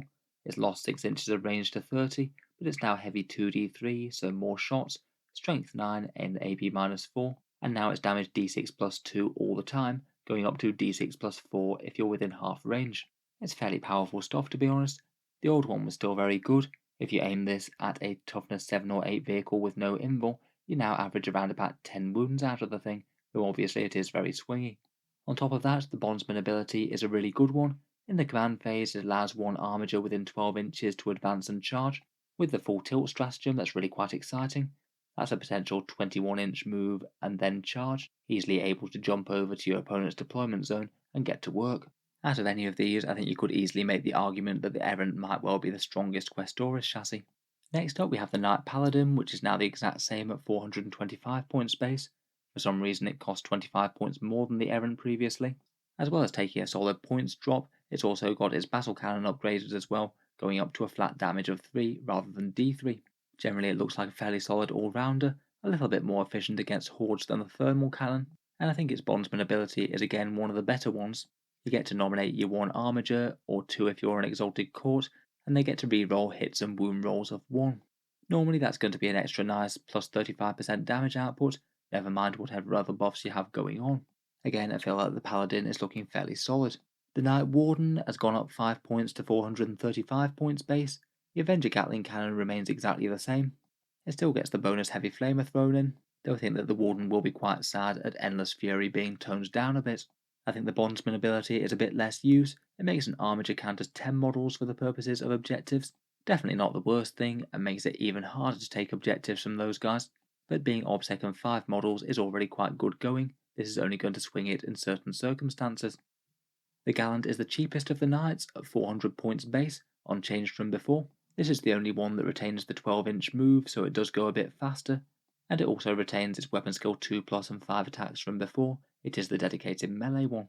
The decent buffs that it's got to both melee weapons will certainly help it out, so it feels like this book has only really made it stronger, and being able to guarantee an auto-explode is quite nice for a Gallant that might well be throwing itself into the heart of the enemy army early. The Bondsman ability allows you to improve an Armiger's weapon skill by 1. Certainly no bad thing there. I feel like it might just be a little bit harder to coordinate that buff compared with some of the others though. They need to be kind of near each other, but also far enough away that they're not going to be blocking each other's movement. Finally we have the Knight Crusader, who is 485 points base. Depending on whether you took the battle cannon or the thermal cannon, that's either gone up 10 or down 20. Now both the battle cannon and the thermal cannon cost the same, and you pair that with the Avenger Gatling cannon, though overall the unit has taken a bit of a nerf as it's lost a lot of melee with the Titanic feat. It still seems kind of okay for holding down the deployment zone though. Its Bondsman ability definitely helps out shooty Armigers. It improves their ballistic skill by 1, though admittedly that buff's usually not going to be quite as strong as what the Paladin will do for them. Out of these, I feel the Errant, Paladin and Gallant are perhaps initially the most interesting. The Errant feels really standout though for that advance and charge ability, plus the thermal cannon is a really good anti-tank gun. The other two Questoris are the Preceptor and Canis Rex. We've already talked a little bit about Preceptors due to those knightly teachings that they can get. I feel like the default loadout for them will be to take that relic that allows you to cast the litanies on a 2+, and if all you're looking for is extra damage and defense, then the 6+ feel no pain and exploding 6s when attacking both seem like good solid boosts to nearby Armigers. It does lose out on Bondsman abilities though, so it doesn't get to apply those to its knights for the -1 damage thing, which does mean it isn't necessarily the best buffing knight in all circumstances, though still those teachings are pretty interesting. Its weapons are the Preceptor Multi-Laser, which gives it heavy 4, strength 6, AP 0 and damage 1, and the Las Impulsor is flexible but also not necessarily the strongest weapon. At low intensity it gets 2d6 shots at the Avenger Gatling Cannon profile, and at high intensity it's 24 inches, heavy d6, strength 12, AP -4 and damage 4. So kind of like a slightly worse thermal cannon with less range. I feel like the main reason that you probably take these is the buffing abilities, and not its Las Impulsor damage. Finally for the Questoris we have Canis Rex himself, 440 points which is up 10, the only Imperial Knight character model, and despite his lack of flexibility, his raw stats are fairly impressive. He retains his weapon skill and ballistic skill 2+, and has gained an extra attack so his 5 attacks, basically meaning that he's going to be hitting as hard as a Imperial Knight Gallant, though doesn't have the option of swinging with the chainsword. Freedom's Hand is his Relic Thunderstrike Gauntlet. Strike mode is made at AP -4 rather than AP 3, and it also does D3 mortal wounds on 6s to wound. Sweep mode grants just 1 extra mortal wound on 6s. He's got a few interesting rules going on. Once per battle round, you can reroll one hit, wound, or saving throw for him. The saving throw in itself is really quite valuable. Even if he just kept on using that, then it would add up to a bit more durability over the course of the game. He's got an interesting rule that amps up his damage further. Sixes to hit cause one extra hit versus non-Imperium units. And he still has the fun rule of his pilot Sir Hector getting out on his death, disembarking as if he were from a destroyed transport, so he will die on a roll of a 1. The model doesn't count as slain until Sir Hector is killed, and now he hits on 2+ with his Strength 5, AP 2, and Damage 2 pistol. Not usually going to change the world, but occasionally he could just fry something like a Space Marine. Like the Preceptor, he knows 3 knightly teachings and can recount 2. They would have to be targeted against Freeblades though, and he no longer has any sort of leadership buff for Imperial armies. Overall, I think with most of the stacking synergies within the Codex, I think most of the time you're probably going to want to go for other knights. Maybe he could be a kind of interesting choice in a Freeblade Lance though. Stack all the upgrades on the other big knights, and then have him as just a fairly efficient choice that does a bunch of all-rounder type things. Basically a Preceptor with a Las Impulsor that fights just as hard as a Gallant. Next up we have some of the stars of the Codex and the Armigers. The thing with these guys is that their base stats don't seem enormously more impressive. But as we've seen through the rest of the Codex review, it basically seems like there's just so many ways of layering more and more buffs on these things. All the bondsman abilities and the Exalted Court things, all that relic for the +1 to wound. It seems in compensation for that, their base stats have been dropped a little bit. Both flavours of Armigers lose 2-inch movement down to 12 inches, though all of their weapons have been slightly improved. The heavy stobbers being boosted to 4 shots is kind of relevant for them. The Warglaive has gone up in points very slightly. It's now 145 points, so +10 from 135. The Thermal Spear is now a 30-inch weapon at heavy 2, so I'm afraid you can't advance and shoot this normally now unless you're Raven, though its damage output is more dangerous at heavy 2, strength 9, AP-4 and damage d6, now getting +2 if you're in half range. The Reaper Chain Cleaver has seen some small side grades. It's now strength +4 rather than strength ×2, but it has been boosted to AP-4 and flat damage 3. The Sweep Mode still doubles attacks and now has extra AP on the go, going up to AP-3. I think they're perhaps looking a little bit less efficient just to spam solo, but if you are backing them up with all the bondsman abilities, then they're looking better than ever. The Armiger Helverin though has pretty much received a small flat buff. It remains at 155 points, and the autocannons have each gained an extra pip of AP now, going to AP-2. I guess on the ranged version, the stopper upgrade is also pretty handy as well. I have a feeling that a fair few knights list will be taking good numbers of these, maybe something along the lines of 2 or 3 big knights backed up by a cluster of Armigers. Finally we get up to the really big guys. The Dominus Knights have also seen their fair share of changes, kind of similar to the Codex Chaos Knight ones. Definitely some fairly hefty nerfs coming here as well. Their movement's down to 8 inches, really quite slow for a big vehicle, and losing out on the Titanic Feet attack makes their melee pretty bad. Only hitting on 4s means the Titanic Feet stratagem isn't even particularly effective on them either. On the plus side though, their save has been boosted to a 2+, potentially with Mechanicus that's 30 wounds at toughness 8 with a 2+ save, so it's going to take a fair bit to slog through one. For their generic war gear, their twin melter guns remain the same. The Siegebreaker cannons have lost a bit of range down to 36 inches and still cost 15 points more than the Shieldbreaker missiles, and the missiles basically remain the same as what they were before, though the stratagem for the Oathbreaker guidance system has gone. They also don't have bondsman abilities, so a little bit less synergy with the Armigers, though I guess you can activate that stratagem to give any nearby Armigers a 4+ invul for a turn. Points wise, both of the base knights have gone down by 10, not really particularly meaningful when it's this many. The Gallant's Conflagration Cannon still has very general purpose but hasn't been buffed at all. 3d6 auto hits at strength 7 and damage 2. The Thundercoil Harpoon though has been improved a little. Its range has gone up to 18 inches and it's still the ridiculous one shot at strength 16, -6 and damage 10, +1 to hit monsters and vehicles, and it now causes 3 mortal wounds if you make a successful wound roll. It's still not going to get on particularly well with things like transhuman physiology and decent invul saves, which does mean that it feels still a bit like a level below things like the Tau Railgun. Still though, a very crazy weapon if you do manage to convert the damage, can easily be removing enemy battle tanks in a single shot. Still the better of the two though, I think the Knight Castellan is looking better than the Valiant. The Plasma Decimator has basically become the old profile for Cause Wrath, which basically everyone seemed to take with it.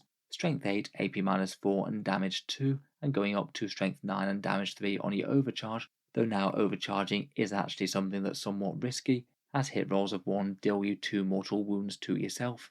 That is actually a really quite painful thing to take on such an expensive model. Any sources of rerolls for 1s for that are going to be pretty good. Finally, the Volcano Lance remains 80 inches.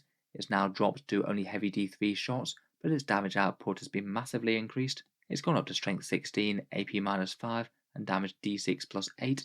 Overall, that adds up to being very slightly more powerful than the previous profile against heavy armour, but a lot less use against heavy infantry. D3 shots is only going to go so far. Overall, the Castellan still seems like pretty terrifying firepower, particularly against heavy armour. Despite lacking a bit of the synergy of some of the others, I think it could still be a very tempting choice for a knight starting in your own deployment zone as a bit more of a fire support piece. So with that one done, we're just about to the end of our journey through the Imperial Knights Codex.